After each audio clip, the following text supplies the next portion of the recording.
Hey guys, Benjamin Albright, NFL Underground. I want to talk to you today about the Phantom Football Forum.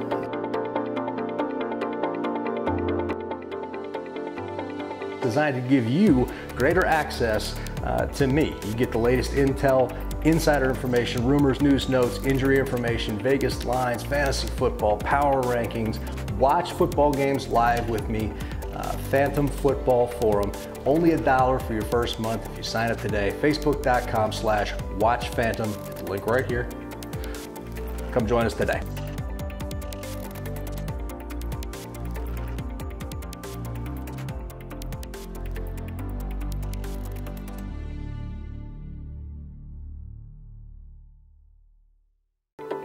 Hey guys, Benjamin Albright, NFL Underground. We don't need that for a second time. Hey, what's going on, everybody?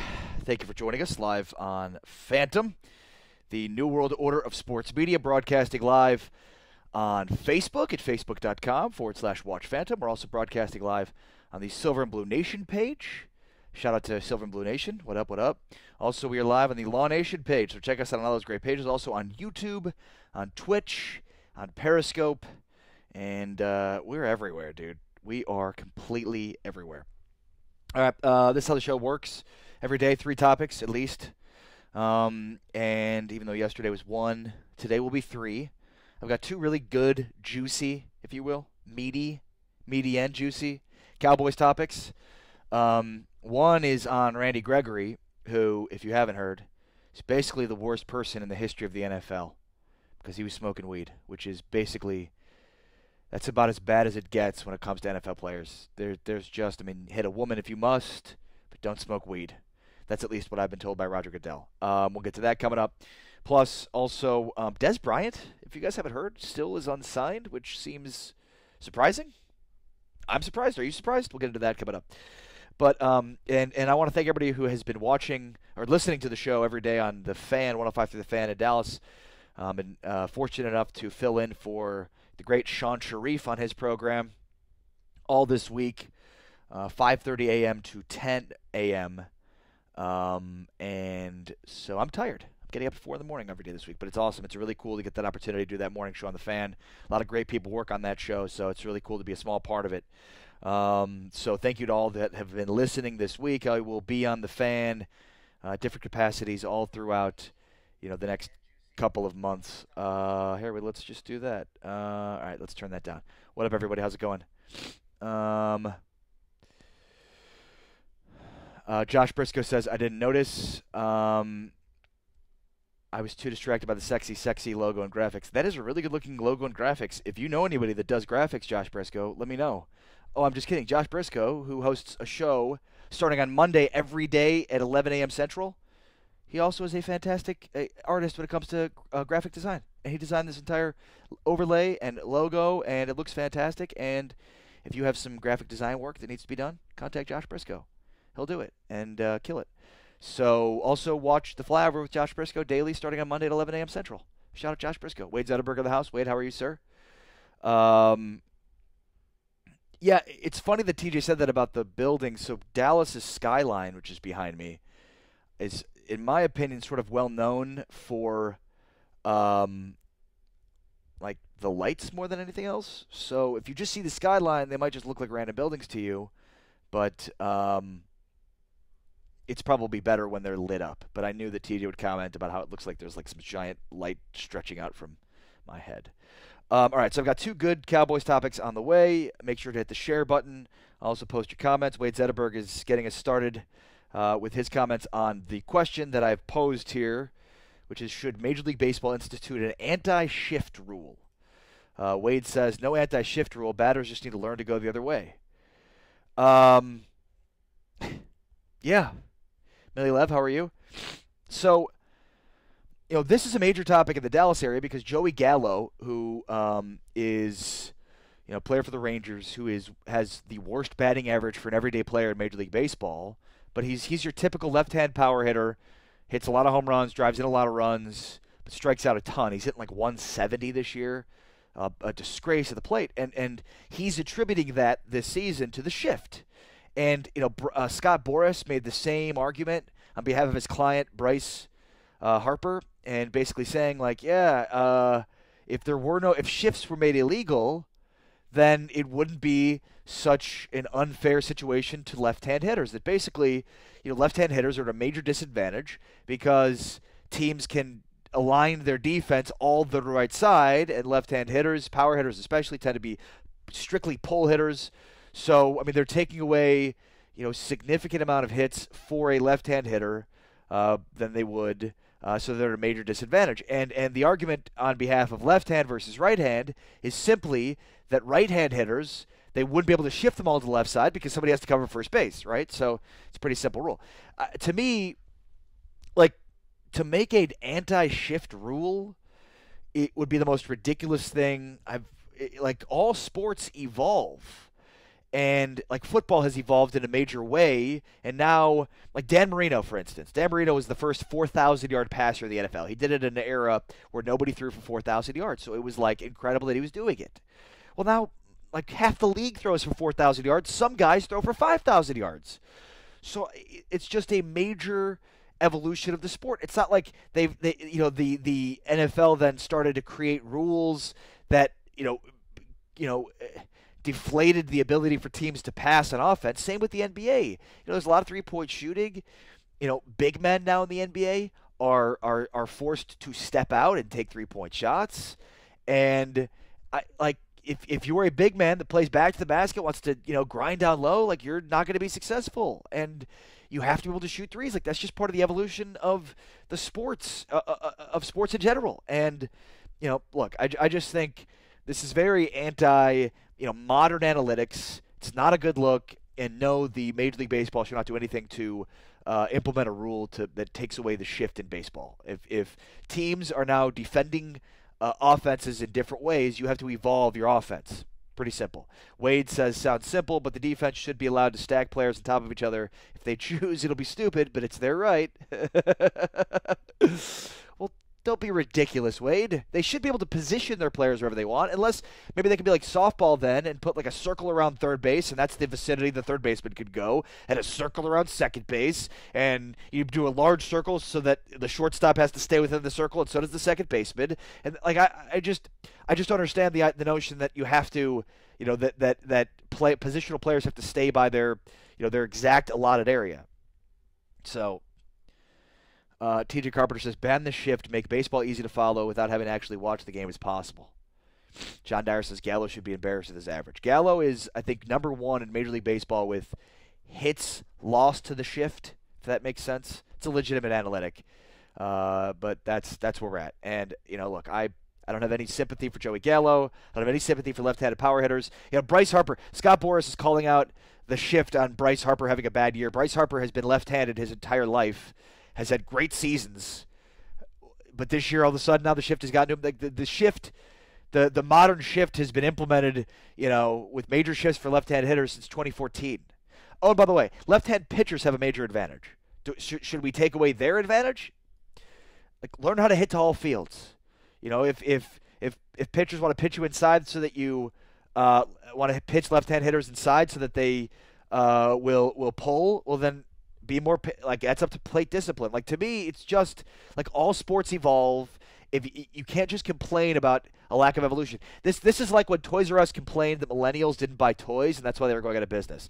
This to me reminds me of when people lose at capitalism and then they complain about capitalism. They're stupid and they didn't evolve, and that's just not how the world works.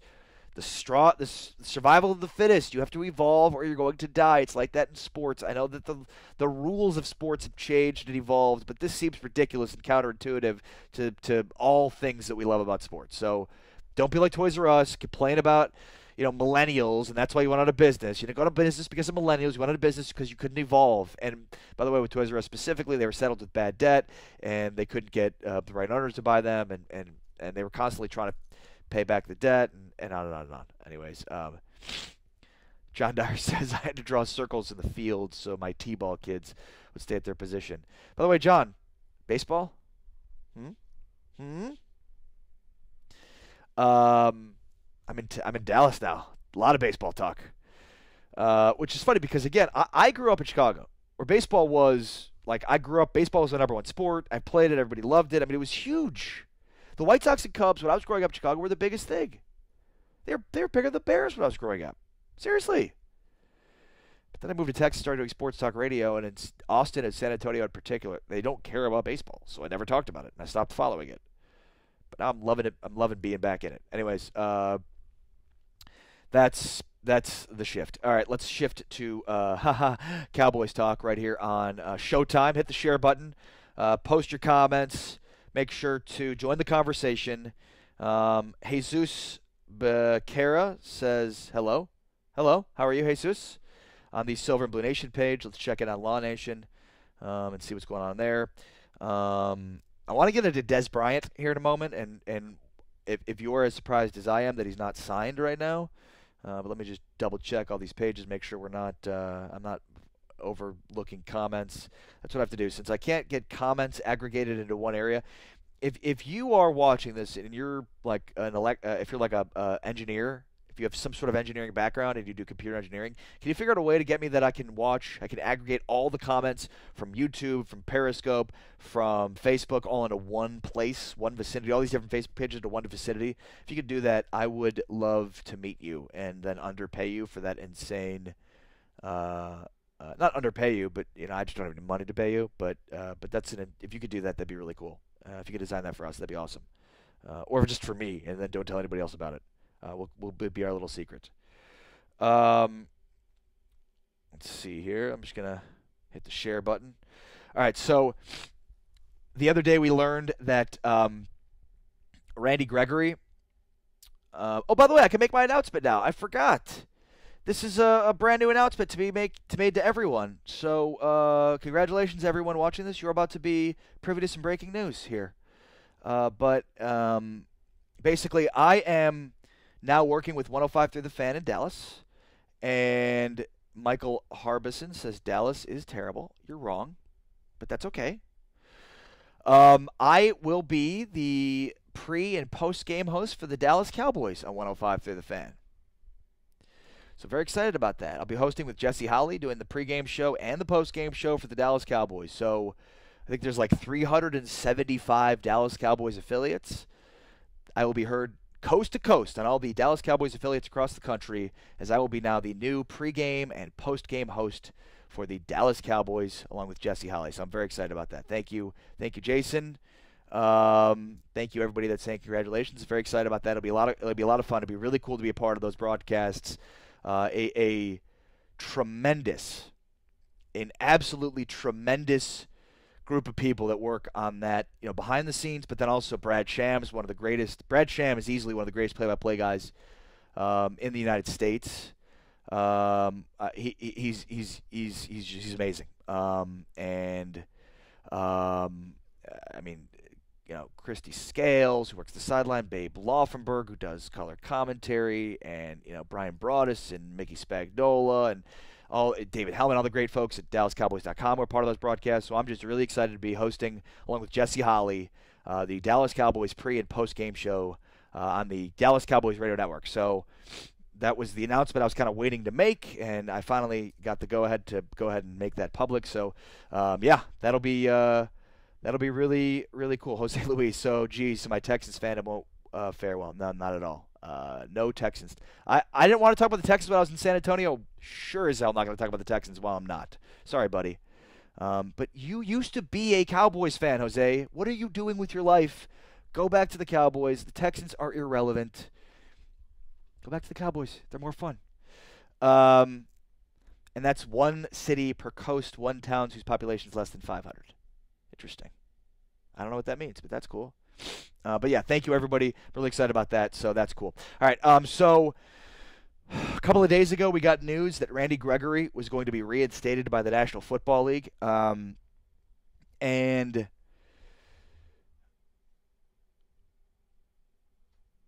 if you don't know much about Randy Gregory was the Cowboys' second-round pick, 2014.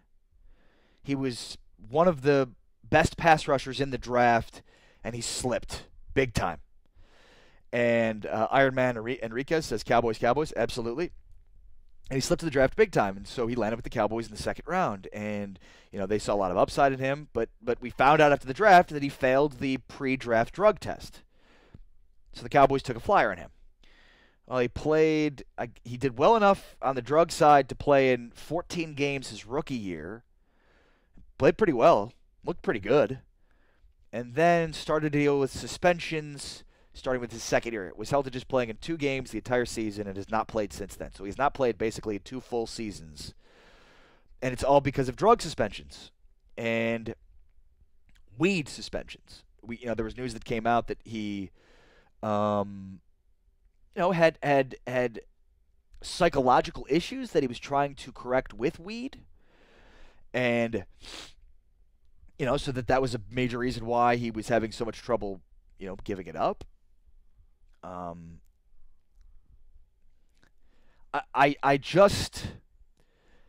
He broke the rules, so he has to pay the piper, as it were. But, I mean, Tyreek Hill punched his pregnant girlfriend and hasn't been suspended by the NFL. Now, you may be saying, Jason, are you a Texans fan? That's unfortunate. I brought up a burnt spoon for Eddie Gregory, a weirdo. No, you don't need to burn spoons to smoke weed, Wade. You know that. Tyreek Hill punched his pregnant girlfriend and has not been suspended by the NFL. Now, I might be saying, well, that was when he was at Oklahoma State. That's before it predates his NFL career. But remember, the NFL suspended Terrell Pryor for the tattoo scandal. So he paid the piper, then he paid the piper. So, okay, I mean, Frank Clark at Michigan punched a girl in a hotel room. There's overwhelming evidence to support the fact that he punched a chick and hasn't been suspended by the NFL. So just to recap, Randy Gregory, Josh Gordon, the worst people on earth according to the NFL's judicial system. Like, the worst offenders. Basically, to equate it to our judicial system, they got the death penalty. Okay, maybe not that absurd, but they basically committed capital murder. If we're trying to equate the NFL's jurisprudence to the American judicial system, they were shunned from the league. You're the worst offenders in the entire NFL. But you punch a girl, and you might be suspended for 3 games. Or you might not. If it happened in college, well, then it's water under the bridge. So at any rate, now you might be saying, look, even if you're completely okay with people smoking weed, which most people are, because most people are reasonable, and thank you for being reasonable, well,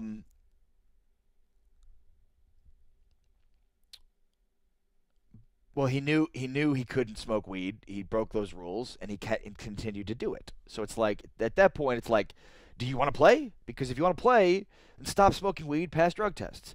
Oh, and by the way, most importantly, if you want to smoke weed and be in the NFL, it's really, really easy. Literally, all you have to do is make sure before the draft that you don't fail the drug test. Okay?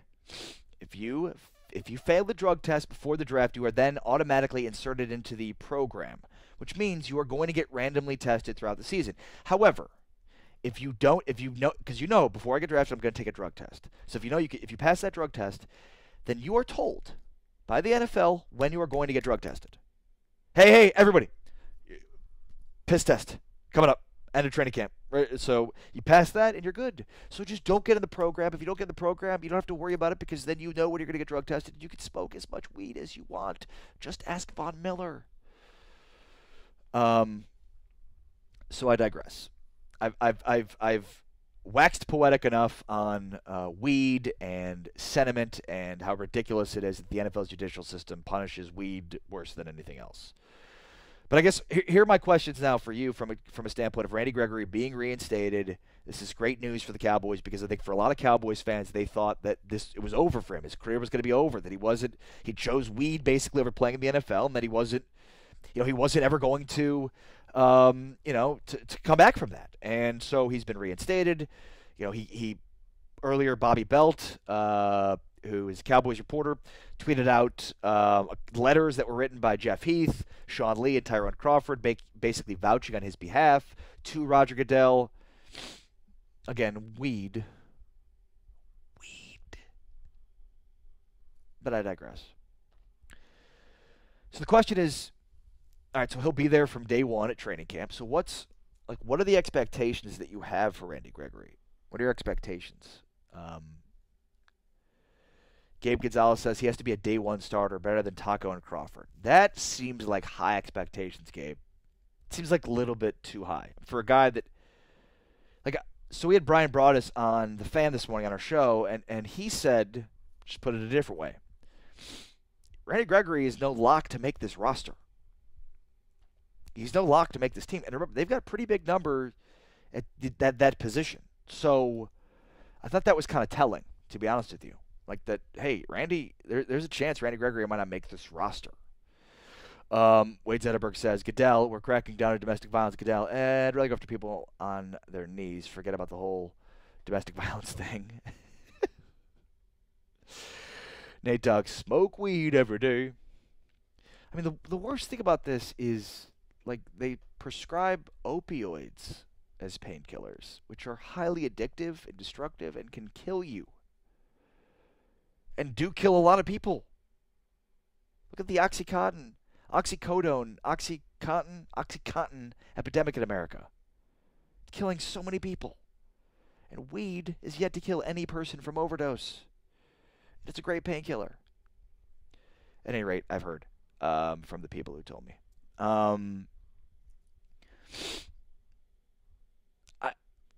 I think expectations for Randy Gregory, if I'm being honest, should be that if you want to have high expectations for Randy Gregory that are reasonable, I think they can be he becomes a rotational piece. So, I mean, your starters are Crawford and DeMarcus Lawrence, and then maybe Irving and Lawrence when Irving comes back. But, that in that rotation, you have Crawford and Irving and DeMarcus Lawrence and Randy Gregory.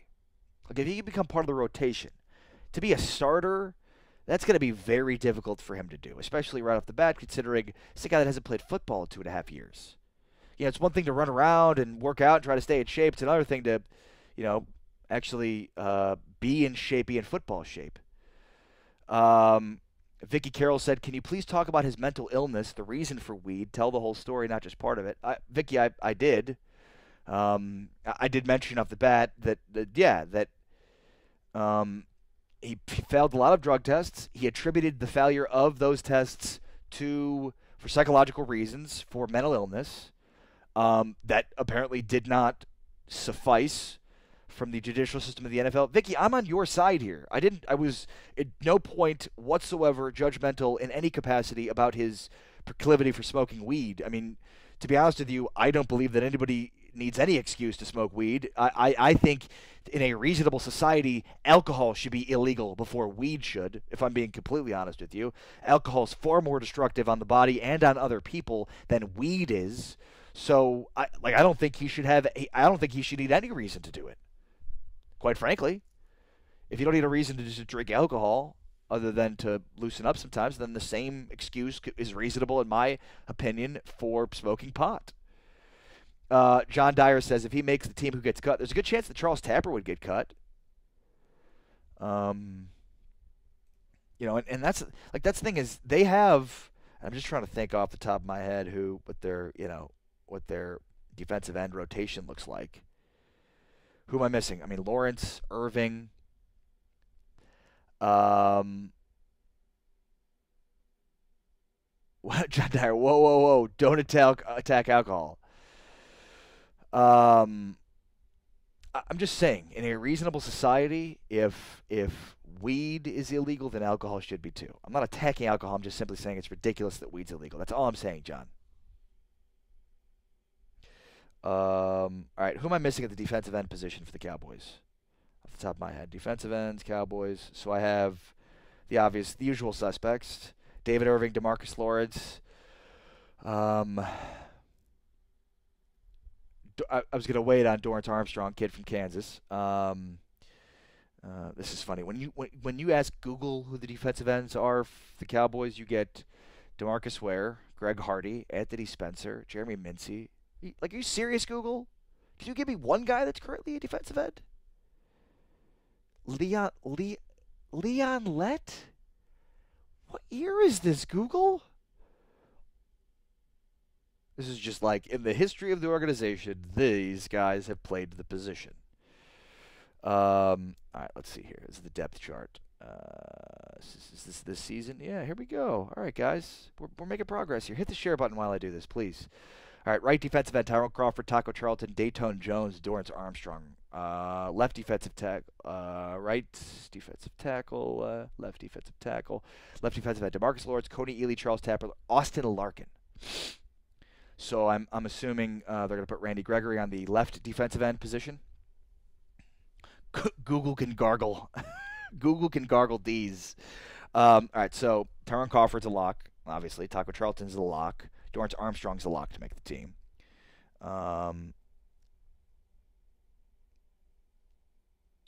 DeMarcus Lawrence is a lock. Coney Ely's a lock. That's 5. So, I mean, you have then Charles Tapper, Austin Larkin, Dayton Jones, Coney Ely that are sort of the, next guys up, plus Randy Gregory. So, I mean, the guys, again, that are going to make the team, David Irving, DeMarcus Lawrence, Coney Ely, Tyrone Crawford, Tucker Charlton, Dorrance Armstrong, maybe Dayton Jones. So it's going to be interesting. If I were to take a guess, I think Randy Gregory is going to make the team. But as far as he's going to step in and be a starter right away, or you should expect pencil him in for double-digit sacks. Like I think Cowboys fans need to absolutely temper their expectations. Like they didn't do last season with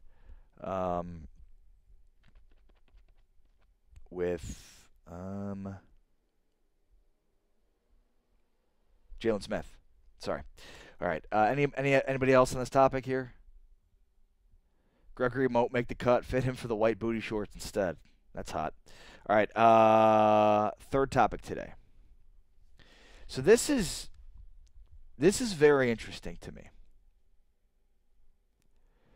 So Dez Bryant obviously wasn't a great fit with the Cowboys. He's not with the Cowboys anymore. The question that I have is, why is he still available? And my buddy Jeff Kavanaugh from 105 Through the Fan points this out all the time, and it's like he scores points. Like he is still a touchdown machine. Say what you will about yards and ability, and like last season, statistically not a great season for Dez Bryant. Last season, Dez Bryant had more touchdown catches than Julio Jones. Okay? So even if he's not putting up ridiculous yardage, huge numbers, he still is absolutely a guy that scores touchdowns. So I for one am surprised that he's still available. And I guess at this point now there's like a question on whether or not he's actually going to be playing this season, which again, I'm very, very surprised by that. Fly Lattori commented earlier, says, "Oh, new layout." Sorry, Fly Lattori. I need to pay more attention to YouTube, which I'm trying to, go between all these different pages, so I apologize about that. But post your comments, hit the share button. Let's see. Check it out on Law Nation's page. Anything doing there? No, hit the share button. All right, so what do you guys think? Vicky Carroll says, "I expect nothing but wins from the Cowboys." I meant in particular Randy Gregory, but that's okay. John Dyer says, "Sounds like Gregory will be on the practice squad. I'd be shocked if he suits up for a game before Thanksgiving." Interesting. I don't know about that. I think he'll play. I mean, I think they'll take it slow with him, and we'll see. I mean, we'll see how he is. We'll see how he looks. I'll be at training camp the 29th through the 3rd. So I would say, John, if that's the case, that's a major disappointment for Eddie Gregory. Iron Man Enriquez on the Silver Blue Nation page says, "We need to let Randy Gregory go. Too much drama. Great player, but too much drama. We need to get the X Factor Dez Bryant back. Give him a 2-year, $20 million deal. Granted, that's a good deal. Jerry, make it happen." Iron Man, I hate to be the bearer of bad news, but Dez Bryant is not going to ever play again for the Dallas Cowboys.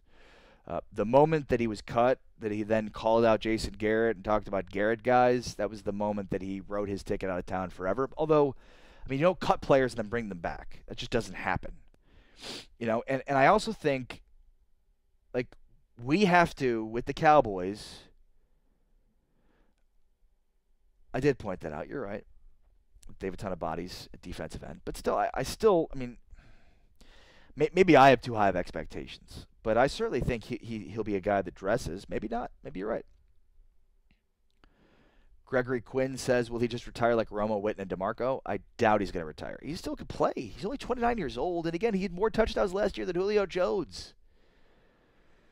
Vicky Carroll says I'm surprised too, but I do think he'll be on someone's team. Not sure when.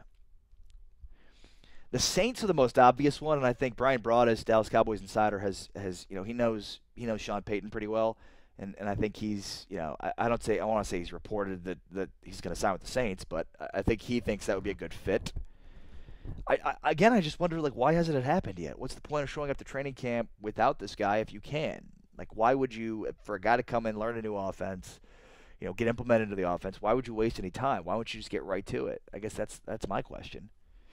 And like, I didn't think he was a great fit. I didn't think he was a great fit for the Cowboys. And I also think, like, if you're a Cowboys fan and you're anti-Garrett, which a lot of Cowboys fans are, and I'm not the biggest Jason Garrett fan in the world, like, you have to be sitting back, like, all right, let's see this happen.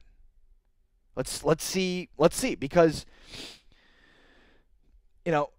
Jason Garrett and Dak Prescott, they're married to this idea that they don't need a legitimate number one wideout, and that they could be okay, where they are, and like, ultimately,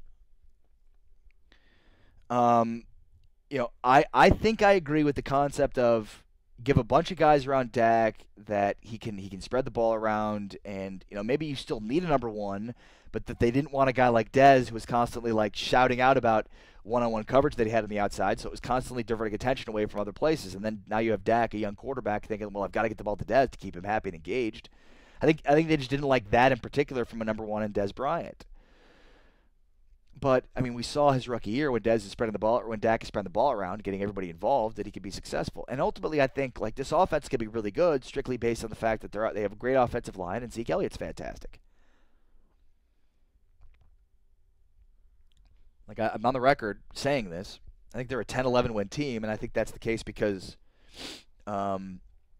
they have got a really, really good offensive line. I love the addition of Connor Williams. I love Lyle Collins, how he finished the season at right tackle. I think, they're finally back to being what they were a couple of years ago, which is the best offensive line in football. If Zeke is healthy and available for playing the entire season, they're going to have a top 5 offense as long as, Tyron Smith can play. I'm not going to say stay healthy because he's not going to stay healthy. He's got a bad back. Bad backs don't get better when you play football on them.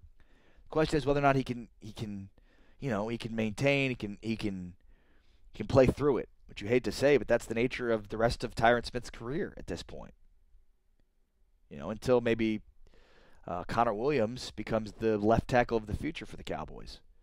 So I think if the Cowboys offense struggles, every Cowboys fan is going to say, see, this is why you shouldn't have let Dez Bryant go. And Dez will go to New Orleans and put up huge numbers because that's what that offense does, and they're always looking for new weapons in it. And everybody will be like, see, should have brought him back. But if that's the case, then remember, if you're not a Jason Garrett fan, then all is good. All is well. Why? Because then Jason Garrett won't be back as their head coach. And I firmly believe that it is that simple, that binary, that if Jason Garrett fails to make the playoffs this year, then the Cowboys are going to be looking for a new head coach. Yes or no, do you think Dez Bryant will play this season? Post your comments. We're live on Phantom. I'm Ari Temkin, as you can see below me. You might have heard me on 105 through the Fan. I've been filling in all this week for Sean Sharif. I'll be doing a lot of different fill-in work over the next couple of weeks. I'm in for Ben Rogers on the Ben and Skin Show Thursday and Friday of next week. And then I'll be in for RJ Choppy the week after. I'm in Oxnard for training camp all week for the morning show. So this is the time of year for fill-in, and I will dutifully fill in on 105 through the Fan. Gabe Hernandez says, what up? What up, Gabe? How are you? John Dyer says, signing Fleming as a swing tackle might be low-key biggest signing in years if Smith can't stay healthy. Sure. I like Cam Fleming. It's funny because I've been going back with a friend of mine on this, well, why did the Patriots bring him back if he was that good and that important? But look, I think he'll be better than Chaz Green at swing tackle, and he's not going to be he's not going to be Tyron Smith. But so what's I guess let's see what the drop off would be if they do lose Tyron Smith. But I mean, you could be right. Cam Fleming could have been a humongous signing as sort of a contingency plan if Tyron Smith is not able to play in 16 games. And remember, that's how we need to talk about this moving forward. Tyron Smith is not going to be healthy. Don't do this whole if he's healthy. He's not going to be healthy. The question is whether or not he can play through it, which is ridiculously I couldn't play through a hangnail, and Tyron Smith could play through a bad back, which is incredible. David Alejandre says defense is looking solid, ready for some football or foosball. TJ Carpenter wants to know why everyone in Dallas is named Skip. Is that true? I'm trying to think off the top of my head. Yeah. Wow, that's amazing. Everybody's named Skip. Wade Zetterberg, can triplets succeed when all three are type A personalities? Dak, Zeke, Dez couldn't coexist together. You simply can't have three fathead stars vying for the ball. That's interesting. That's an interesting point. I don't know that Dak is. I mean, you think that a quarterback would have the main tenets of a type A personality, but I also think so much of it was Dez was just so ingrained into that it was probably hard for Dak to talk to Dez in a way that he'd be receptive to. It was probably tough for Dak to lead Dez, and that's not Dez's fault. I think people say that and they want to blame Dez for that. It's Dez is very much willing to be led, but I just think he was sometimes you see this fatigue with older players at the Cowboys, and probably a big part of that's because of Jason Garrett's rah win one for the Gipper kind of mentality. He's more of a college coach. Ernest Watt says, of course Dez will play the season on the Law Nation page. Where do you think he winds up, Ernest? I mean, you say, of course, then why hasn't he signed yet? That's why I think it's even a question at this point. Why hasn't any team signed him, right? They're about to head to training camp. Why would they not want Dez Bryant with them to go to training camp so that they can, that he can digest the offense, to understand, I mean, there's literally no reason for you not to sign him right now other than maybe nobody wants to sign him. And again, I think he will sign. I think he ends up signing with the Saints. TJ Carpenter says Dez to the Patriots. I think he ends up signing with the Saints. Dak gonna wish he were nicer to Dez by week 6. Vicky Carroll, I agree. Garrett will be out of here. Just look at the talent he's had. Just pitiful. Should have been gone. Yeah, Jason Garrett is, the way I always call it is they always say dress for the job you want. Dress for the job you want. For me, Jason Garrett is the dress for the job you want kind of head coach. He just is the dress for the kind of job you want kind of coach. He wants to project this aura of the coach that he'd like to be. John Dyer says Dez signs with when a wide receiver and a contender goes down a preseason. So that's it. So a guy that had how many touchdowns last year? They're waiting for another receiver to go down so they'd sign him. That doesn't make any sense with me. Zach Rosenberg says he's going to go play with Manziel. That I disagree with. Let's see. How many? What were his records yet? What were his numbers last year? Dez can play on the San Antonio Lions team.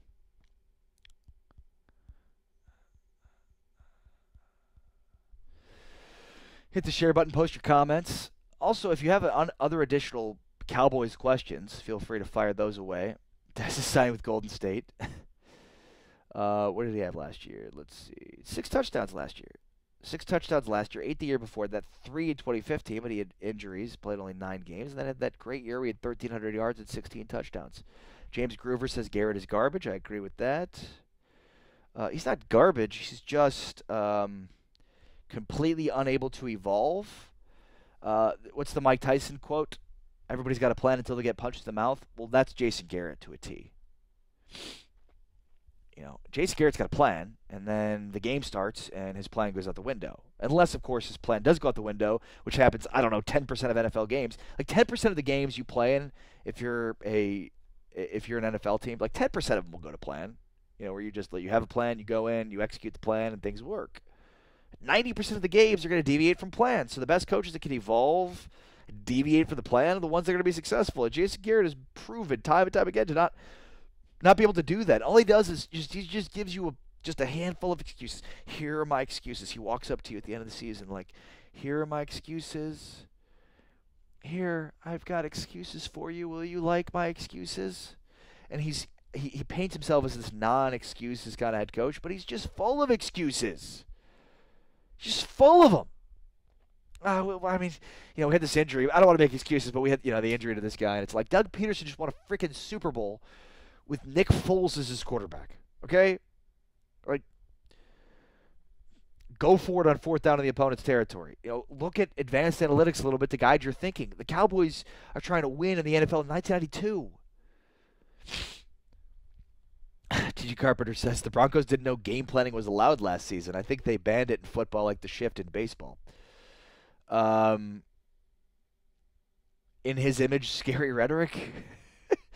James Groover, Des wants to stay NFC East. I'm thinking Washington. He wants to stay in the NFC East, but I don't know if anybody wants him in the NFC East. James, I think he ends up with the Saints. He wants to go to a contender, and I think if there's any coach and organization that's going to be willing to take on Des, I think it's the Saints. And I think he'd be successful there. T.J. Carpenter says Nick Foles is a good quarterback. You've been watching too much of Case Keenum. That's how you pronounce it, right? Chase. It's an H where there is no H. Is that pronounce it? Appreciate you saying that, James. I'm Ari Temkin. We're live on Phantom. I'm live on the Silver and Blue Nation page. Go check out the great work that they do. Go check out the Law Nation page. Man, Lawrence Thomas does some fantastic work on the Dallas Cowboys, so check out them as well. Jason Garrett clapping. Good job, guys.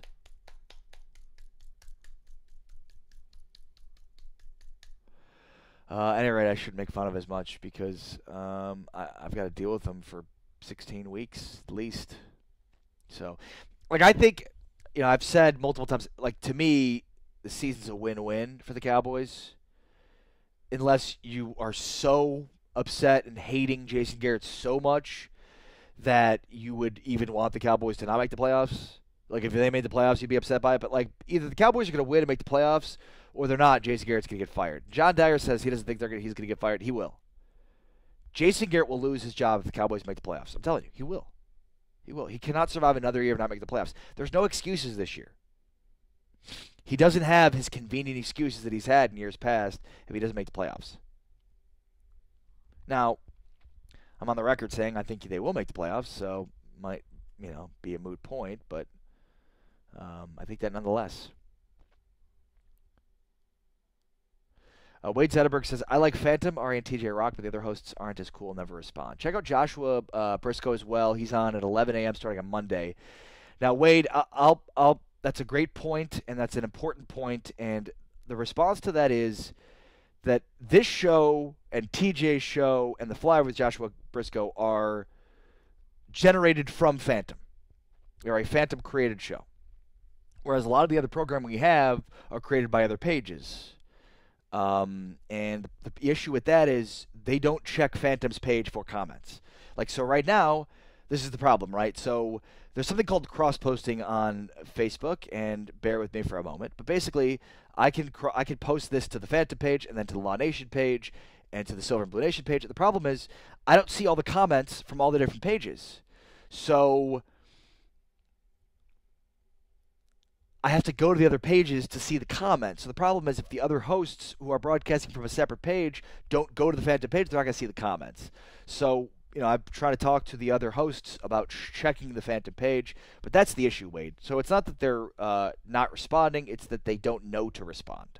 But I appreciate you saying that, and there's no question that to be successful on this platform, it's a two-way communication. That is what I think the essence of future sports content is, two-way communication.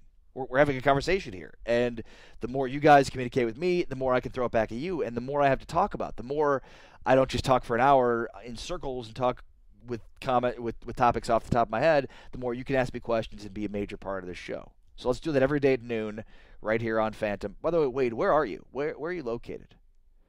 I'm always curious to find out. Hit the comments with where you watch this from, because that's always think that's cool to check out where all these people are. Everybody's checking it out from.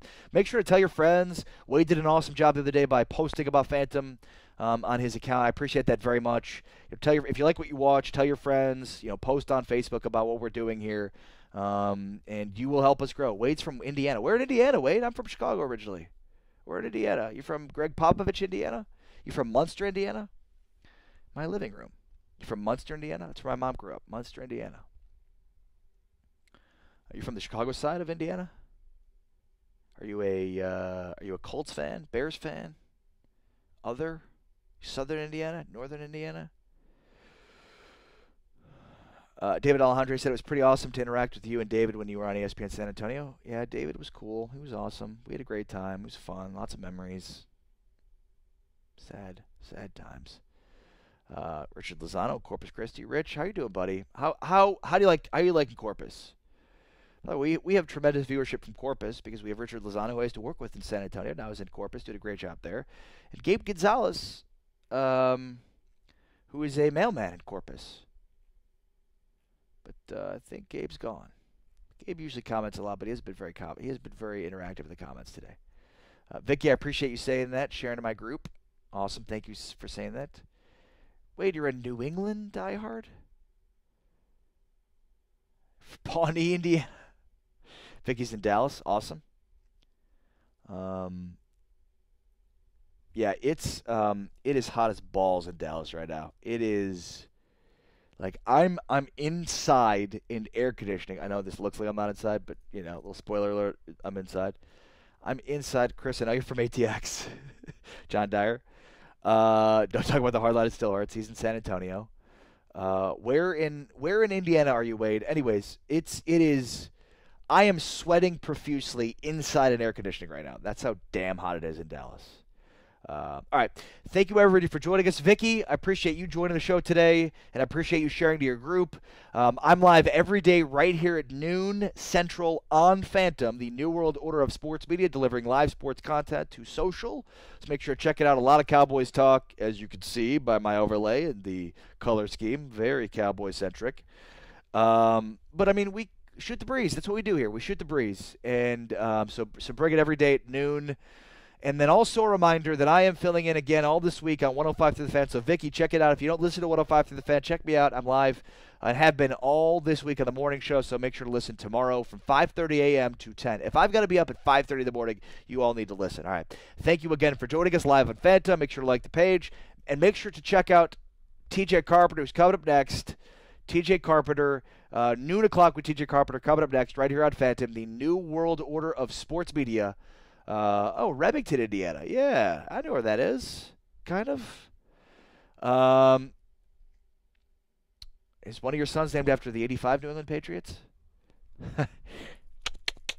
1 year the Bears were good. That's awesome. All right. Thank you all for joining us. TJ Carpenter, the noon o'clock with TJ Carpenter is coming up next. I'm Ari Tapkin. Thanks for watching us live on Phantom. For now.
Hey guys, Benjamin Albright, NFL Underground. I want to talk to you today about the Phantom Football Forum.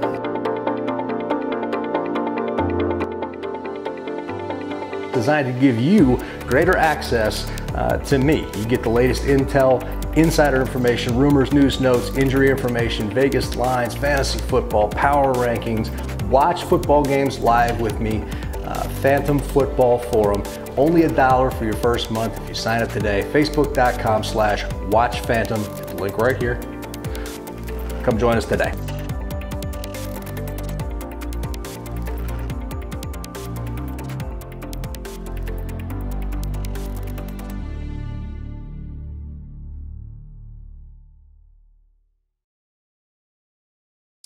Hey everybody, welcome to Noon O'Clock. I'm TJ Carpenter and want to thank everybody for watching as always. Post your comments in the comments section and we will get to them all throughout the show. As always, before we start here, and I am, of course, we're going to talk about Rockies eventually. Right now, we're going to talk about the Broncos, though. Broncos always go first in this town, so shame on me for putting up the wrong graphic. Okay, so we're going to talk about the Rockies. We're going to talk about the Broncos. We're going to talk about Dwight Howard or death.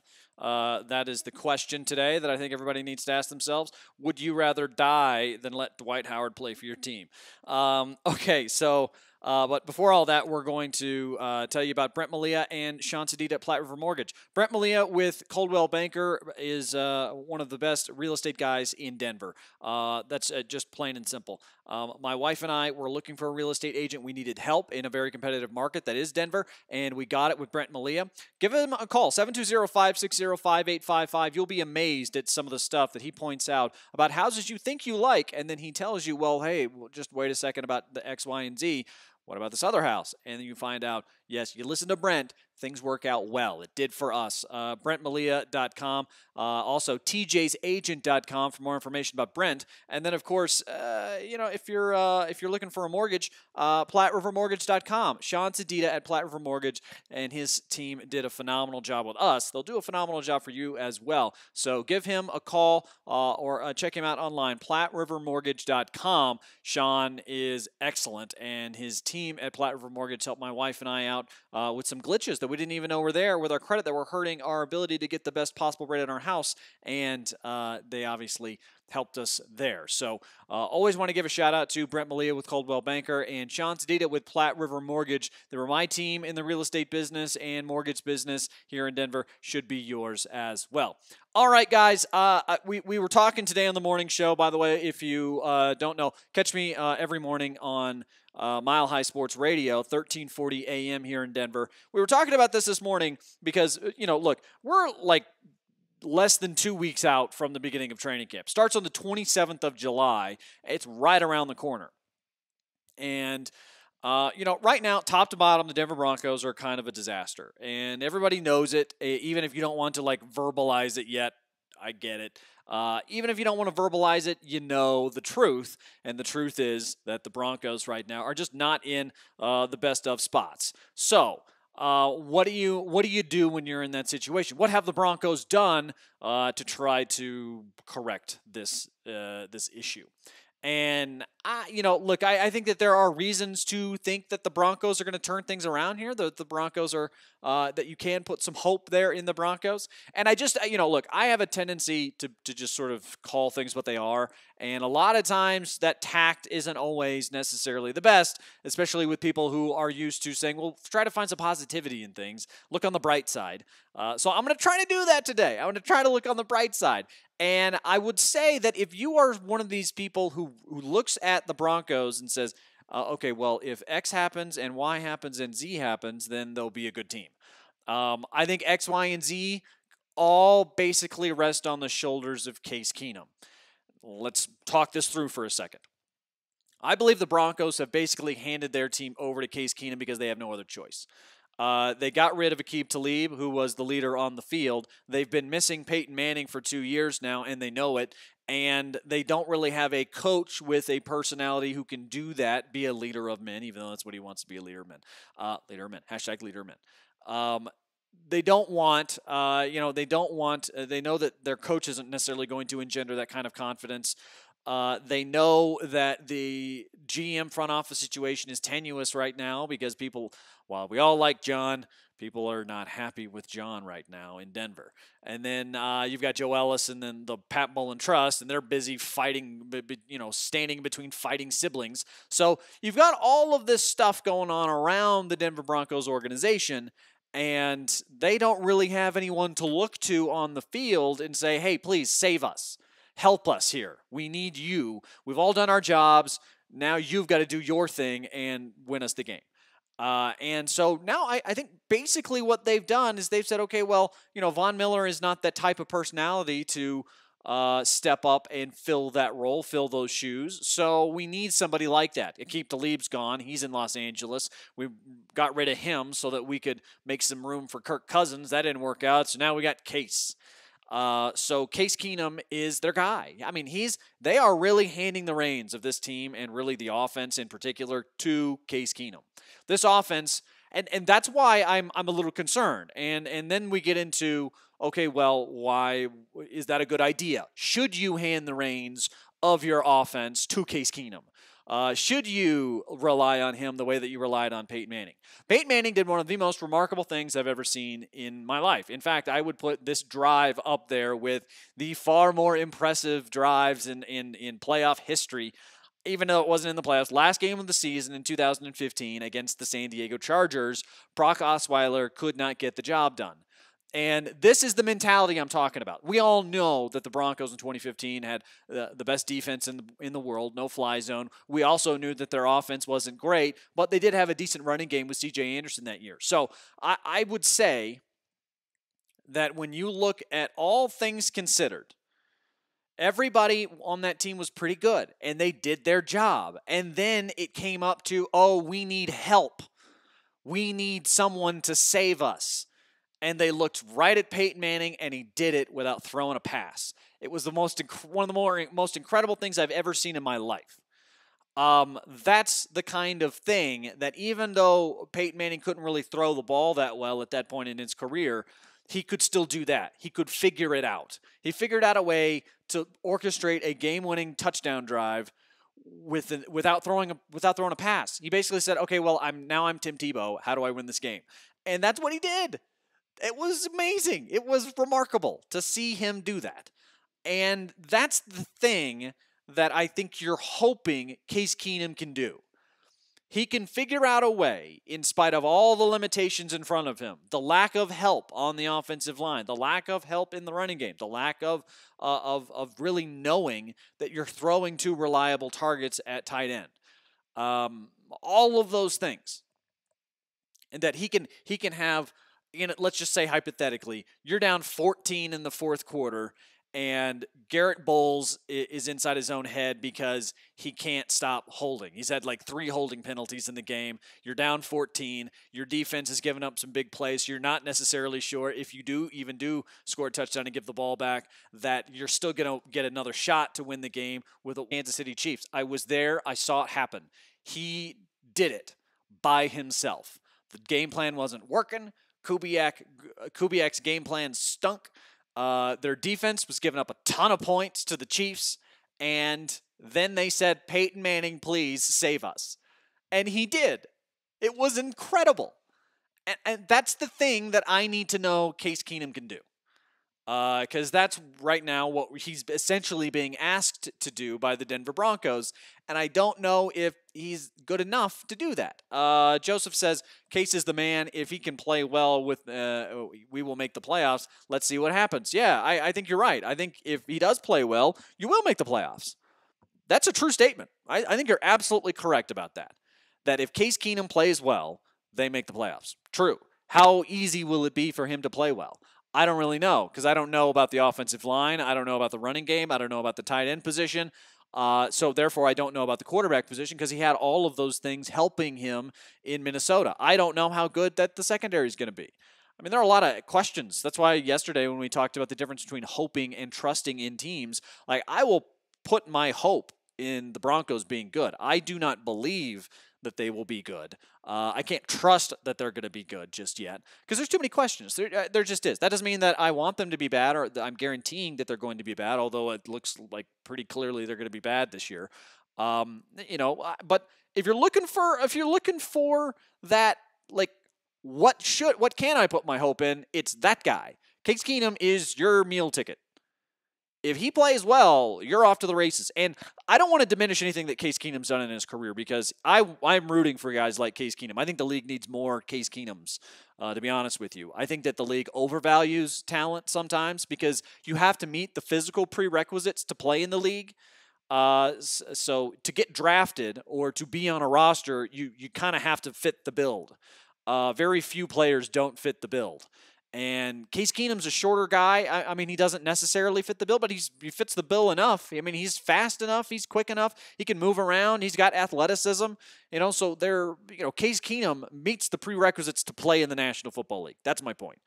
I would rather have somebody who survives, who figures out a way to survive in that environment. That's why when we were talking earlier this week about how I thought Tim Tebow was 10 times the quarterback Paxton Lynch was, and a lot of people will disagree with that. I mean, prove it to me. Show me why Paxton Lynch is a better quarterback than Tim Tebow. Tim Tebow went to and won a playoff game with the Broncos. Paxton Lynch can't read a defense. He cannot survive in this league. Tim Tebow, as much as you may say, well, clearly he's not a good quarterback. Clearly, he is a survivor. If you put him at the quarterback position for any team in the league, I don't think that offense is going to be good, but I think you're going to win some games. I think that there's going to be some times where you don't understand how, but that guy figured it out because that's what this league and what this sport is about. It's about the guy who wasn't supposed to beat out Sam Bradford, who wasn't supposed to beat out Teddy Bridgewater, that was a backup in Los Angeles that you brought in to be a camp body and maybe an insurance policy at some point for two guys who were prone with injuries. Turns out you were the best quarterback that they've had in 15 years.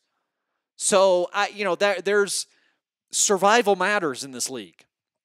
I would much rather have a guy who knows how to solve problems and survive in this league and figure out how to make things work. And Case Keenum, as much as I do think there are reasons to be critical of him and reasons to think that he won't be like elite level successful like he was in Minnesota, wins and losses, 15-1. I think there's a lot of reasons to think that he won't be that guy. Clearly, but we're staying positive here. And I think there are a lot of reasons to say, well, look, he's defied every single assertion that people have made about him since he's been in the league. Nobody thought he would be a starting quarterback. Well, he's a starting quarterback. Nobody thought that he would ever rack up that many wins or go to the postseason, and he did.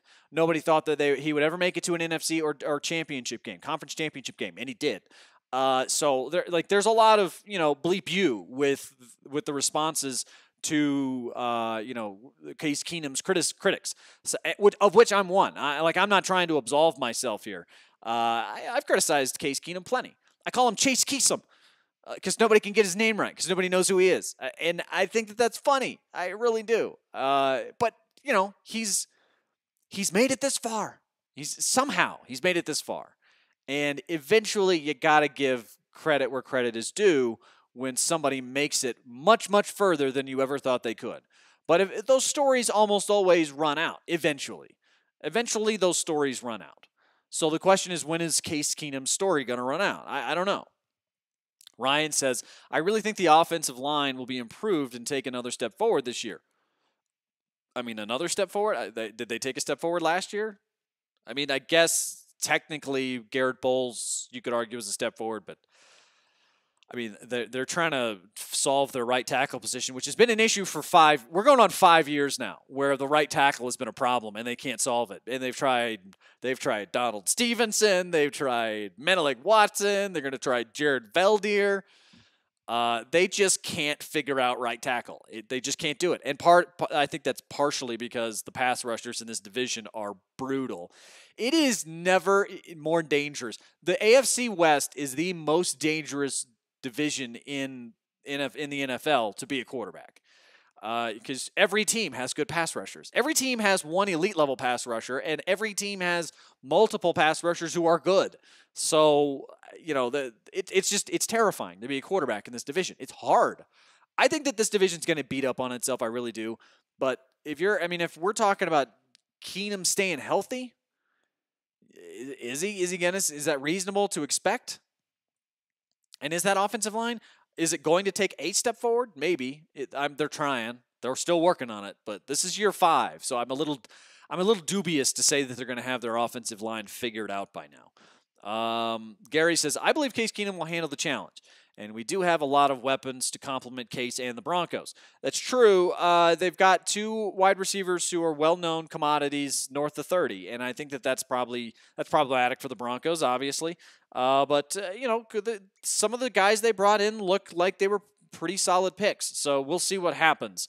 But once again, I always come back, Gary, to the same point.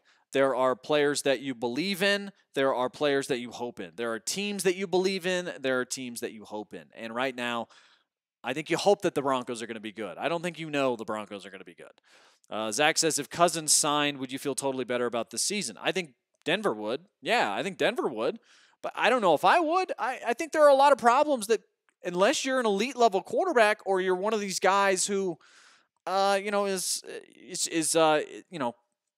a survivor like Tim Tebow, I think that it's hard to, and nobody predicted Tim Tebow. So trying to predict Tim Tebow is, that's impossible.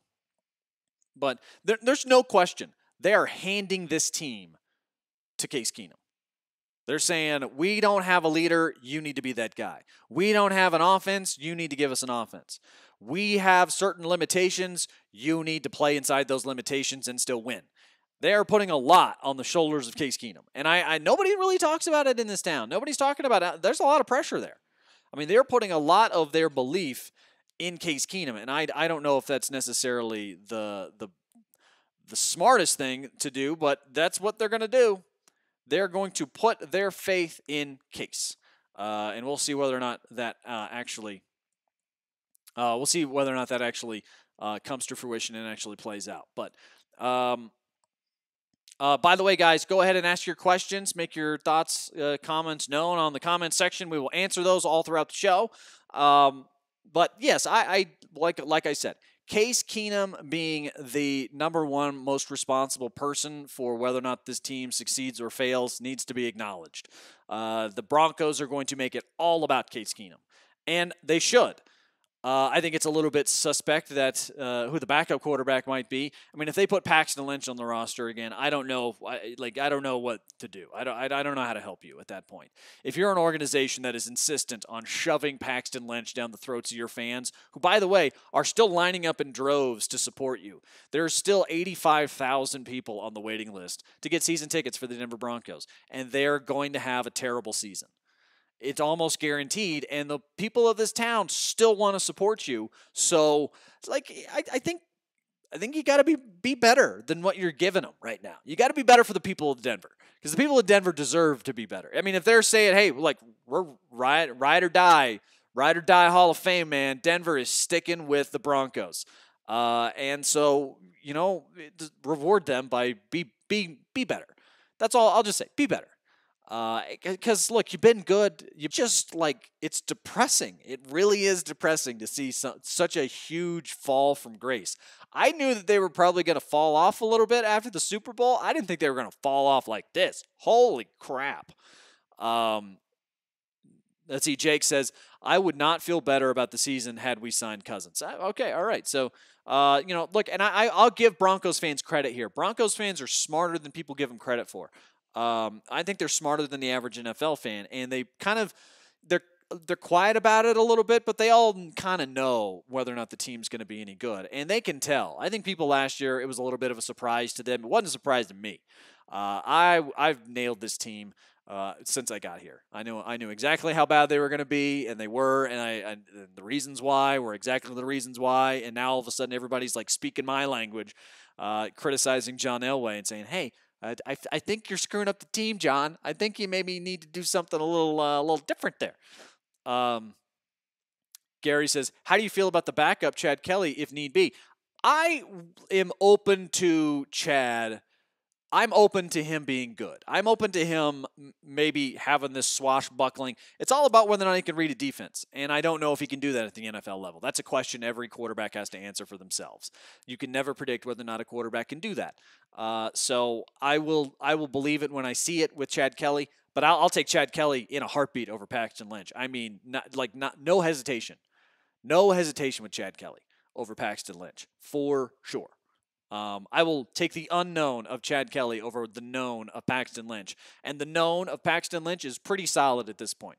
Kid can't read a defense. And look, some guys can't. Some guys can't survive at this level. Paxton Lynch cannot survive at this level. Every time he's ever been on the field, terrible. I mean, just disaster. Disastrous.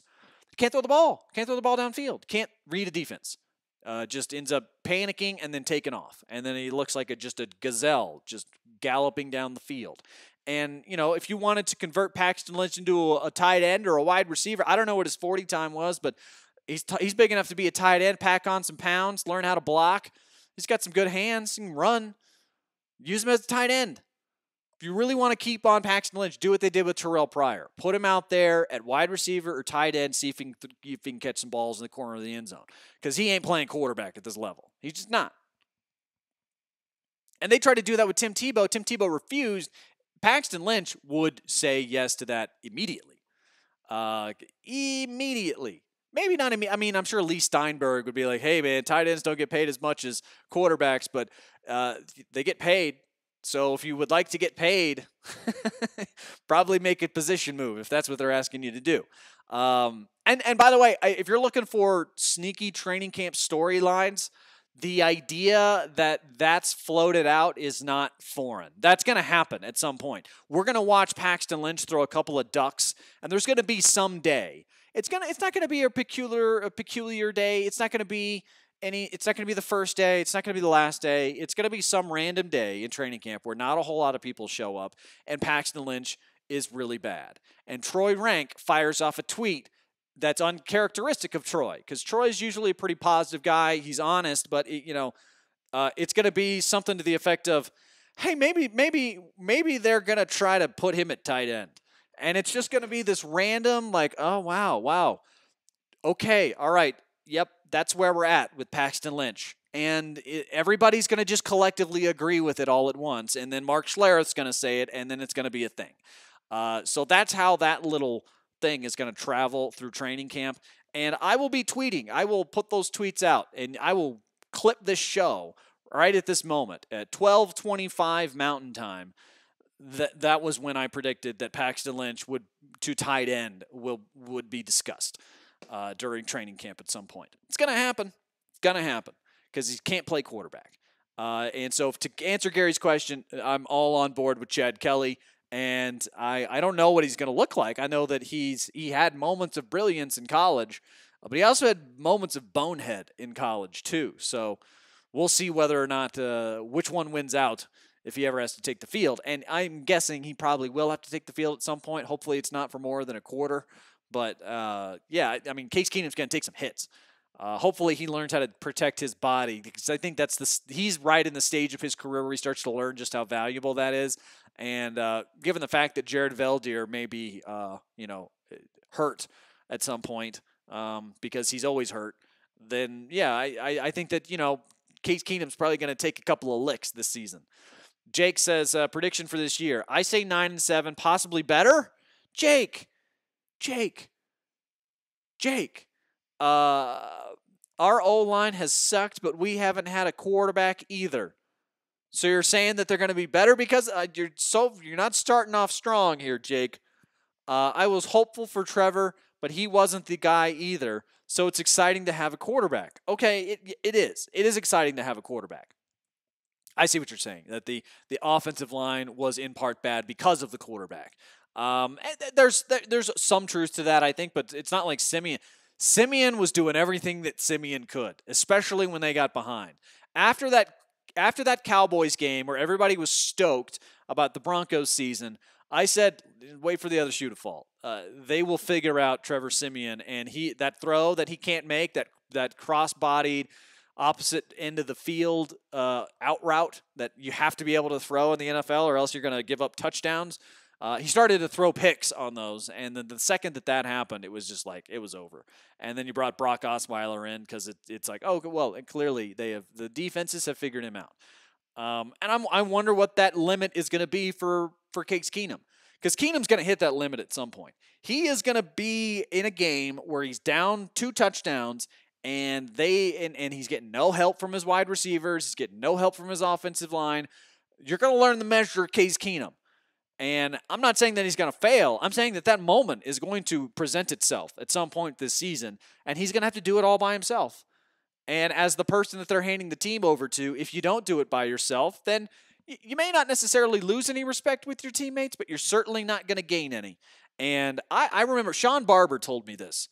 Sean Barber, who played linebacker in the NFL and the NFC East and the AFC West, 2 of the most brutal divisions in the league, he said, coaches, especially young coaches, always earn their stripes in crunch time. He said there's very little you can do in prep to convince veterans that you're a good coach if you're a first-timer. And I think the same's probably true of quarterback. If you're in a leadership position on the field, the veterans are going to give you your stripes when you come through in the clutch. And if you don't do what's right or what's necessary to win those games, then they're not going to believe in you. They're not going to follow you. It's not fair, but it's something that we do in sports all the time. It's the Jordan effect. The Jordan effect, it's hero ball, really, is what it is. But we love heroes. That's what sports are really all about, because we're mortals, and then we really put up on a pedestal the guys who are above, the guys who are cut above. Those are the ones who we go after, and we pay millions and millions of dollars to them to be those guys. And so when that guy doesn't come through for you, like it happens often, then you start to question whether or not that guy's the right guy, because it's not a fair measurement of what a leader is in sports. I've heard that some people have said, well, leadership isn't a real quality that you can measure in sports. And bullshit. You can't measure leadership. First of all, leadership as a concept is the person who is responsible for making decisions for the group. That's what a leader is. I don't know if you realize that there actually is a definition of the word leader. It's a real word. It's a real word with a real definition. And they're asking Case Keenum to be that leader, the guy who's responsible for making the decisions for the group. And if you're the guy who's responsible for making the decisions, then everybody else follows along with that plan, and then the plan fails, well, they blame the guy who came up with the plan. And the guy who's responsible for executing the plan on the field is the quarterback. So if you want to earn your stripes this season, Case Keenum's going to have to do it at some point on his own, because he's the guy who's responsible for executing the plan. Everybody else follows the plan. He's in charge of coordinating it. So Case Keenum, if you want to earn your stripes, man, Gary says, is Case Keenum the long-term answer at quarterback? No, I don't think so. I think he can be a good stopgap for 2 years.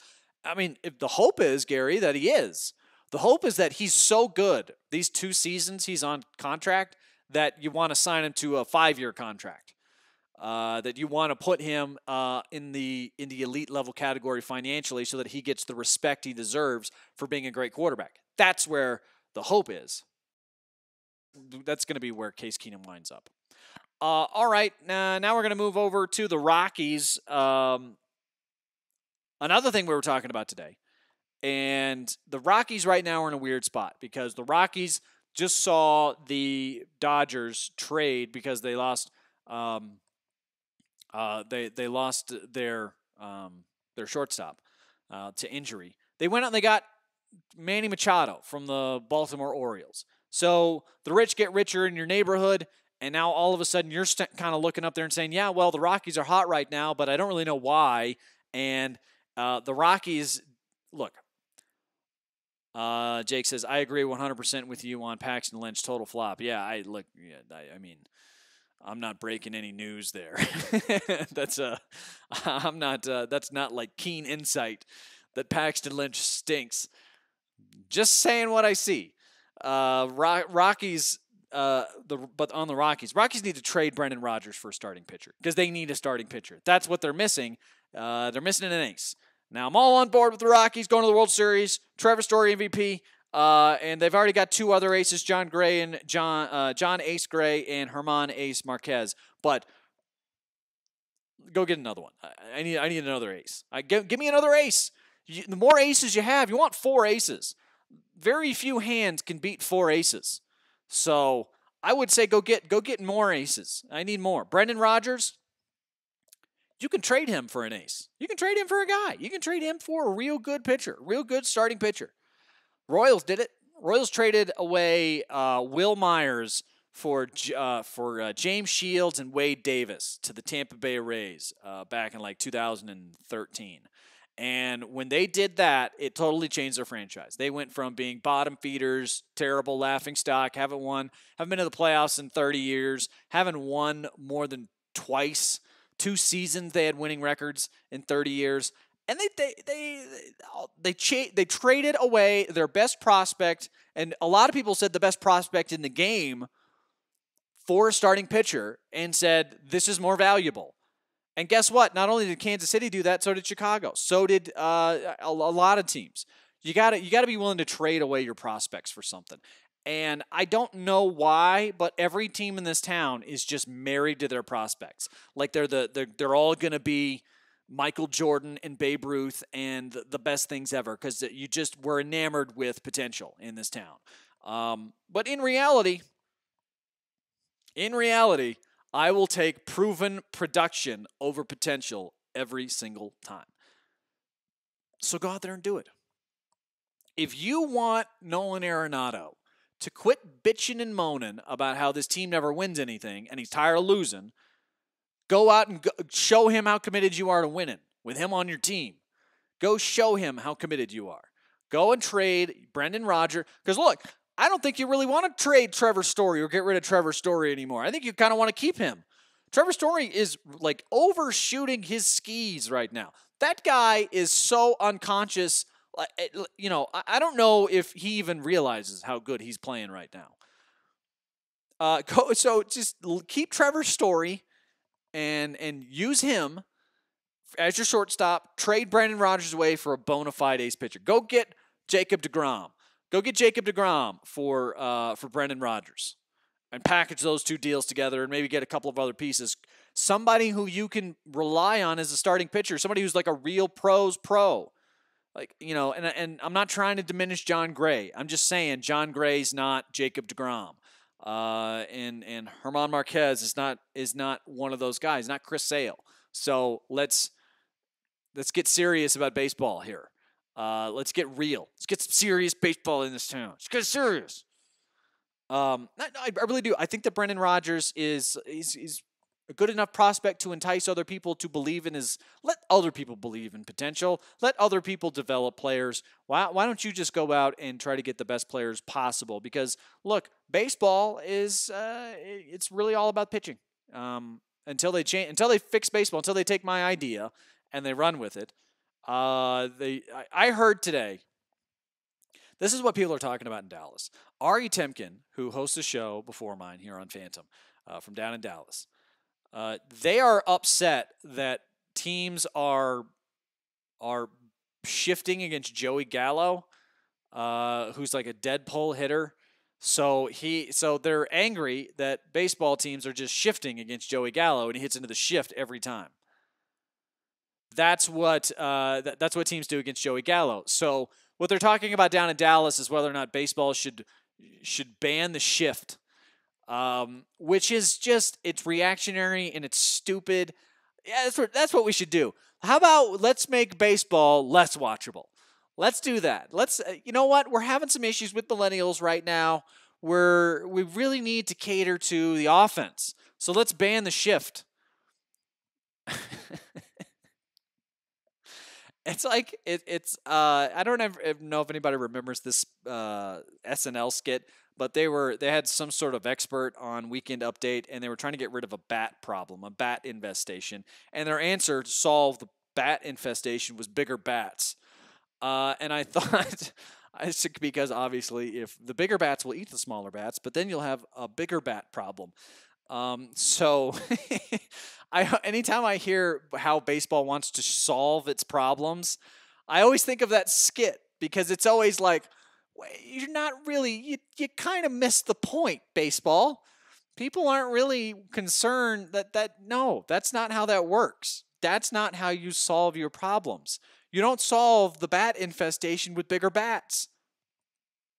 I'll call Bart Giamatti and tell him your ideas, TJ. Banning the shift is stupid. Batters just need to be to not be one-dimensional. I agree with that. I mean, the fact that we don't have a two-strike approach in baseball anymore is just asinine. In fact, if I were in charge of a team, I would just say, just give me everybody who puts the ball in play. Let's have a two-strike approach. Everybody else is trying to hit home runs. Give me small ball. I will dominate the league with small ball. Because then all of a sudden, if you play small ball, like the park's irrelevant. Because you're not going for home runs. The park you play in is all of a sudden irrelevant because you are not working on hitting home runs. Excuse me there. So I'm looking at this and I'm thinking to myself, okay, well, all right. Baseball wants to improve its product, and Ari Temkin with his stupid ban the shift ideas down in Dallas, he needs to just go away. Keep Ari Temkin as far away from baseball as possible. A guy, terrible ideas. Banning the shift just because, save Joey Gallo. Hashtag save Joey. We need to ban the shift because Joey Gallo is release Joey Gallo from this prison that he is currently in. Why are you just you're chaining him down. You're chaining down Joey, keeping Joey Gallo away. We need a Joey Gallo rule. That's what the banning the shift rule will officially be known as, is the Joey Gallo rule. It's like the Tuck rule. Of course they'll do that for the Patriots. Of course, they'll do it for Joey Gallo. Because Joey Gallo and Tom Brady are on the same level of popularity and importance to their respective leagues. Let's see. Wade says, what if we built a large wooden badger? I don't. Is that a quote from a movie? I hope that's a quote from a movie.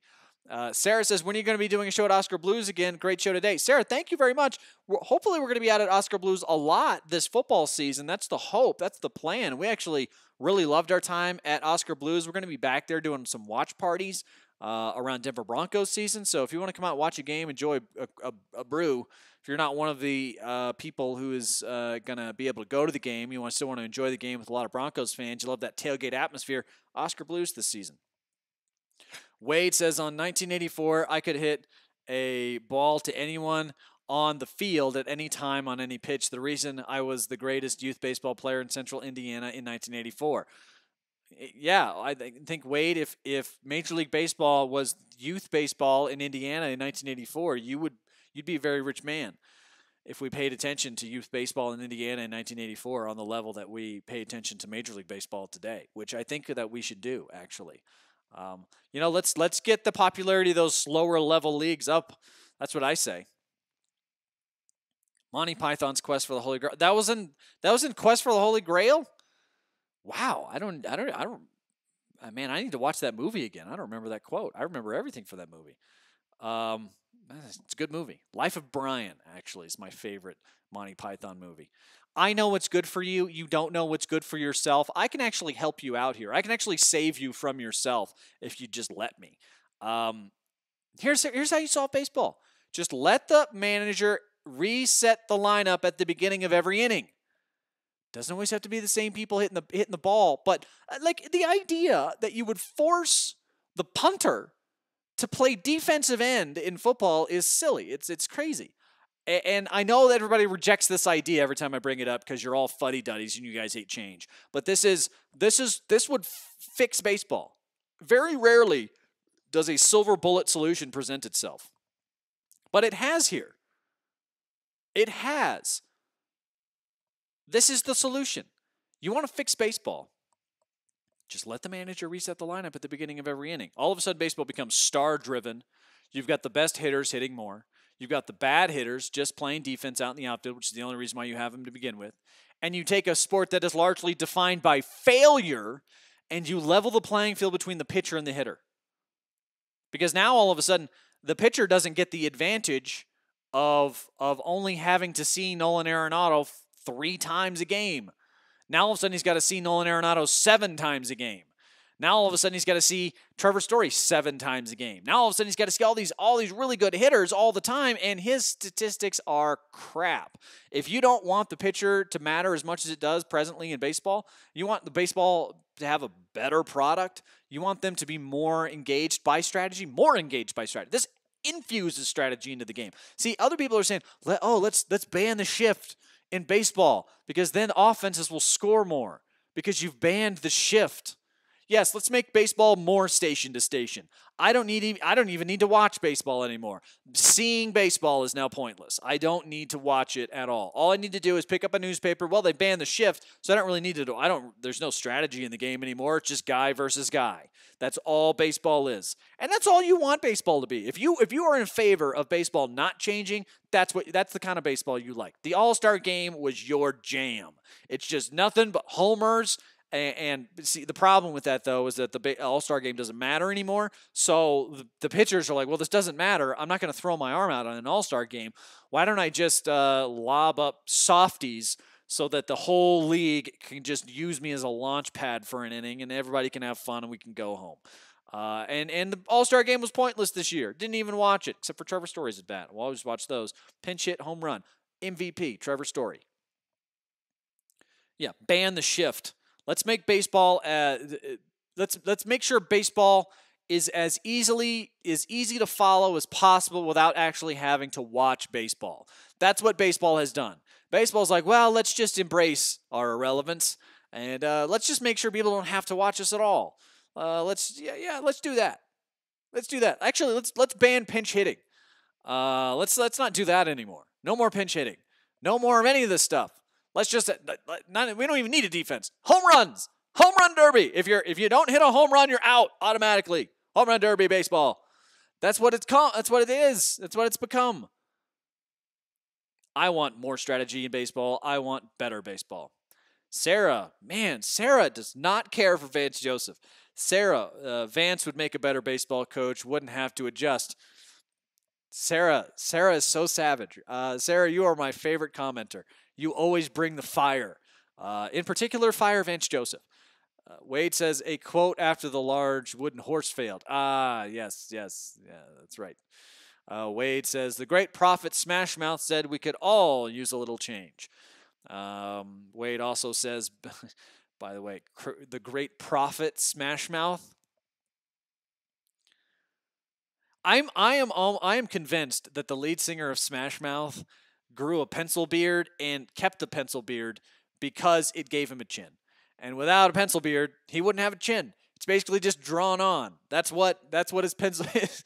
It's functional. It really is. It gives him a jaw. If he didn't have the pencil beard, you wouldn't be able to see anything because he's just a ham. His head is just like a Christmas ham that hasn't been cooked, just fresh out of the can. He's like Spam with facial hair. That's what the lead singer of Smash Mouth looks like to me. Wade says batters simply need to shift their feet, redirect the ball. I mean, if a pro player can't call their shot, then they don't belong there. I mean, that was true at one point, Wade, but that's not even close. That's not even close to what baseball is anymore. And it's never going to be that again, Wade. Baseball's dead. Baseball's dead, and it's actually speeding up its own demise. Wade says, if anything, ban the auto walk. I agree with that. I hated the auto walk. They're just they're turning baseball into a simulation. They're turning, you know how on the show, on MLB's The Show, the baseball game, nobody plays the 162 game season. Who has that kind of time? No one plays the 162 game season. And if you do, you sim half that shit. Don't even lie. Or you make your special guy a pitcher so you don't have to play but every fifth game. Nobody plays the 162 game full season. No one. And that's what's the real version of baseball is becoming like the video game product in that you're just simulating the 90% of the regular season. You only play in the games that you actually need to play, and that's where baseball is trying to. At some point, they're going to institute a rule. Hey, does everybody disagree? We can both get a win here. All right, everybody, automatic wins. Let's just simulate the game. It's a getaway day. We got to play in the catch. That's the way baseball's treated. Getaway day. You know what the phrase getaway day means in baseball? It means let's get this game over with so that we can get out of here. And it is a real phenomenon. You watch the third game, heaven forbid a rubber match occurs on getaway day, because then all of a sudden the guy's like, we have to try to win this game. God, I thought, man, this game matters now. It's a real thing. Players get upset when they have to try on getaway day. So, that's just what they're doing. Baseball's game itself is becoming a nuisance to its own players. When that phenomenon starts to happen, you know you have too much of something. When you're like, I don't really want to do it. Heading to a coin flip. Yes, that's right. They're going to start deciding series with coin flips. They're like, well, you guys won. That's what they do in soccer. They're like, well, we don't really need to play a third game. It's too much. So we're just going to go to penalty kicks or goal differential. Let's just do that. So you get the third win. You decide who wins the series based off of run differential. You want to do that? Stupid. There's too much baseball. There's too much of it. I'm actually trying to solve baseball's problem by not limiting their ability to generate revenue.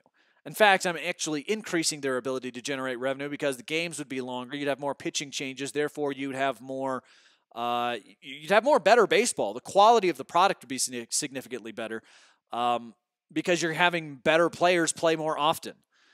The idea that you force yourself to play the crappy players doesn't make any sense to me. Just let the manager reset the lineup at the beginning of every inning. Spread the word. You guys are my zealots. Spread the word. Spread the word. And I can feel it, Wade. You're coming around to my idea. Best of 7 series start out at 3-all. Yeah, that's an elimination game, which I do think they should go back to. I mean, if we're being totally honest here, see, Sarah's on board. Brilliant ideas. Yes. You would see Nolan Arenado more times. That's why I go to the ballpark, to see sexy Nolan Arenado. That's why my wife goes too. Also, I would say that you get to see more Nolan. You get to see better hitters more often. It levels the playing field between offenses and hitters, or excuse me, between pitchers and hitters. It does so much good for the sport, and it makes it more entertaining. It means that all of a sudden now things matter. Strategy matters. The manager matters more. The pitcher can't take certain at-bats off because he's throwing against, a pitcher. I think these are all really good ideas that would fix baseball in a big, positive way. All right, final question of the day, and this is the most important question of the day. If you haven't asked yourself this question yet, you need to. Dwight Howard, would you rather die than let him play on your team? Because I saw Bob Ryan from the Boston Globe tweet out something. He said if it came down to the Celtics being interested in and acquiring Dwight Howard, he would rather they play with 4 players on the court than have Dwight Howard be a Celtic, which is just like, that is a special, unique level of hatred for a player. So my question now to the Nuggets faithful out there, would you rather die or how did Dwight Howard go from being the lovable, brilliant big man in the league to being, I don't know if I've ever seen hatred for a player that's this high. Is there anyone who's resented more than Dwight Howard? I think part of it is because his time with the Lakers was so terrible, and that if you can make Steve Nash and Kobe Bryant look bad, you're not good. People do not enjoy playing with you. So that's the question. Would you rather die or let Dwight Howard play on your team? Because I think I might choose death. I don't want Dwight Howard on my team. I don't want to have to deal with that. I don't want to have to. By the way, is Dwight Howard shrinking? I feel like every year he gets smaller. Because when he first got into the league, it felt like Dwight Howard was 7'4" and he weighed 900 pounds and he rebounded everything and he blocked everything. He would have 20 blocks in a game sometimes. It's just crazy what he was at one point. Now, compared to now, he's like frail. I think he's like 6'7" now. How tall is Dwight Howard, really? Because at one point, really, am I crazy When he was in Orlando, Dwight Howard was 7'4", and he had bigger shoulders than Karl Malone. It looked like he was wearing body armor. He looked like he was in one of those fake Batman suits that you see people wearing on Rodeo Drive. He looked like he was unstoppable. I'm like, the only person on earth who could beat LeBron James in a game of one-on-one would be Dwight Howard. He just looks massive. And then now I look at him, I'm like, he's 6'7", and I think he might weigh $140. You know, he might be over 200. I don't know. I don't know how big he is. He's on this weird diet where he doesn't have muscles anymore, and nobody likes playing with him. I really do. I think Dwight Howard shrunk. I think he's shorter than he used to be. Wade says, for me, since basketball is my third sport, he could be on my team, but I'm not going to die because of Dwight Howard. He'd be my 12th, ma'am. Ma'am is right. He'd be your 12th, ma'am. Early days, his wingspan was 38 feet. It was crazy. You couldn't get a shot off. And he was like 7 feet away from guys shooting the ball, and he'd still block them. And he would always send those blocks 12 rows into the stands. Every single one. He was punting basketballs with his hands into the upper deck. That's what he was doing. Every time anyone tried to score on Dwight Howard, he was unstoppable. He was unstoppable. He was a rebounding machine. He blocked everything. He was a massive human being. He was huge. Dwight Howard's like, he's half of what he used to be in every way. Instead of 7'4", he's like 5'9". Instead of being 900 pounds, he's frail. He's a weakling. He's 90 pounds now. He just, I don't know what happened to Dwight. What happened to Dwight Howard? He is the least likable person in sports right now, and he's never done anything wrong. Like off the field, off the court. He's never done anything. He's never gotten into trouble. Dwight Howard's never gotten into trouble, and no one's more hated. I've never seen anybody people are just like, oh, Dwight Howard, good God, fucking Dwight. Like, that's how people react to Dwight Howard. It's like, oh, Dwight Howard, is he still in the league? Why are people paying him money to play basketball anymore? Why? He's always hurt.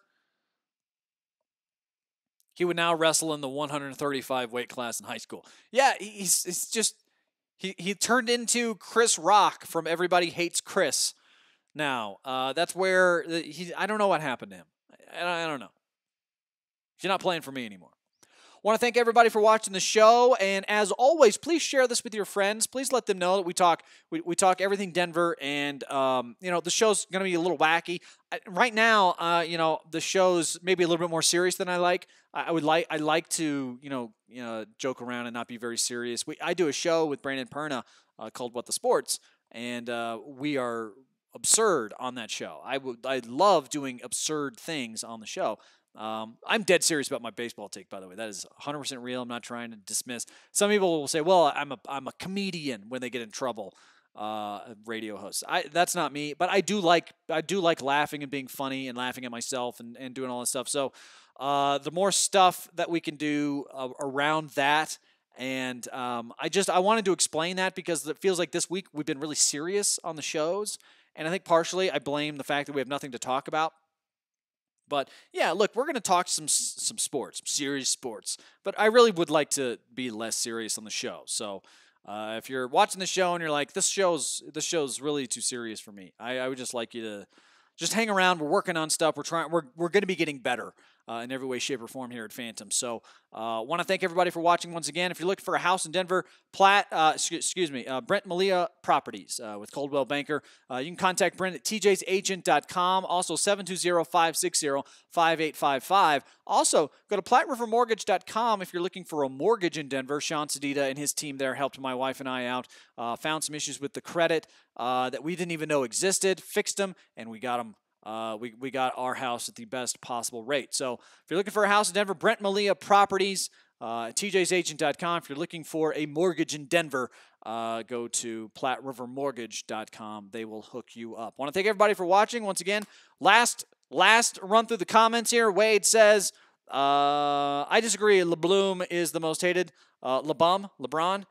Wade also says, I need to joke around a little more. I was really funny in 1984.